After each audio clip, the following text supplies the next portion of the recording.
কড়া নজরে থাকবে খাকি উর্দিধারীরা। নির্বাচন কমিশনের জিরো টলারেন্স নীতিতে দিশেহারা পরিস্থিতি দুষ্কৃতীদের। বাংলার নির্বাচনের নামে এমনিতেই বদনাম রয়েছে, এবার কড়া ধাঁচে ভোট করিয়ে বাংলার চিত্রনাট্য বদলাতে মরিয়া জাতীয় নির্বাচন কমিশন। আদর্শ আচরণবিধি কার্যকর হওয়ার পর থেকেই পুলিশ প্রশাসনের খোল নলচে বদলে দেওয়ার যে প্রক্রিয়া শুরু হয়েছিল তা এখন এক চূড়ান্ত পর্যায়ে পৌঁছেছে। কমিশন জানিয়েছে, ভোটের ময়দানে কর্তব্যে গাফিলতি হলে খোদ পুলিশ কর্তাদেরই পড়তে হবে কড়া শাস্তির মুখে। এক নজরে দেখে নেওয়া যাক পুলিশের ওপর নজরদারি। ভোটে কি করতে পারবে না প্রশাসন? আসলে এবারের নির্বাচনে পুলিশের ভূমিকা থাকবে নিজেদের নিরপেক্ষ প্রমাণ করা। কমিশনের নির্দেশিকায় স্পষ্ট বলা হয়েছে, পুলিশ কোনোভাবেই কোনো রাজনৈতিক দলের ক্যাডারদের মতো করে কাজ করতে পারবে না। কোনো নির্দিষ্ট এলাকায় যদি ভোটারদের ভয় দেখানো হয় বা বুথ জ্যামের ঘটনা ঘটে, তবে দায়বদ্ধতা থাকবে সংশ্লিষ্ট পুলিশ অফিসারের। অভিযোগ প্রমাণিত হলে শুধুমাত্র বদলি নয়, সরাসরি সাসপেনশন বা বিভাগীয় তদন্তের নির্দেশ দেওয়া হয়েছে।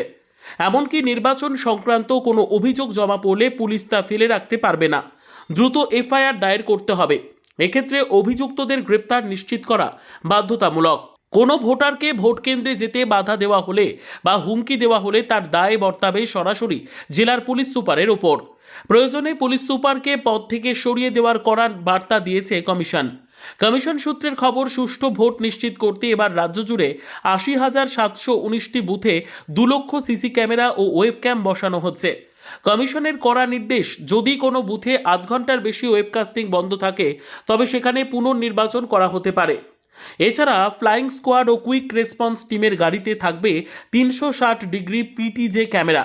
কেন্দ্রীয় বাহিনীর জওয়ানদের গায়ে থাকবে বডি ক্যামেরা, যার লাইভ স্ট্রিমিং সরাসরি নিয়ন্ত্রিত হবে কমিশনের কন্ট্রোল রুম থেকে। অর্থাৎ বুথের ভেতর কোনো পুলিশি নিষ্ক্রিয়তা বা কারচুপি ঢাকা দেওয়ার সুযোগ এবার থাকছে না বললেই চলে। সুষ্ঠু ভোট পর্বের পরিস্থিতি তৈরি করতে এলাকা ভিত্তিক দাগি অপরাধীদের তালিকা তৈরি করে তাদের গতিবিধি নিয়ন্ত্রণ করতে বলা হয়েছে।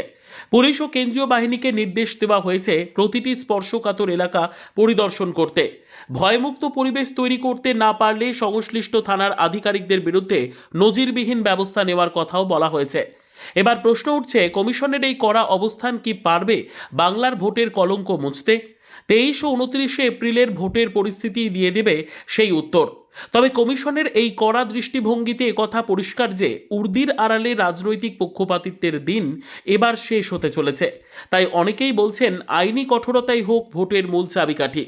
Bureau report, digital news Bangla.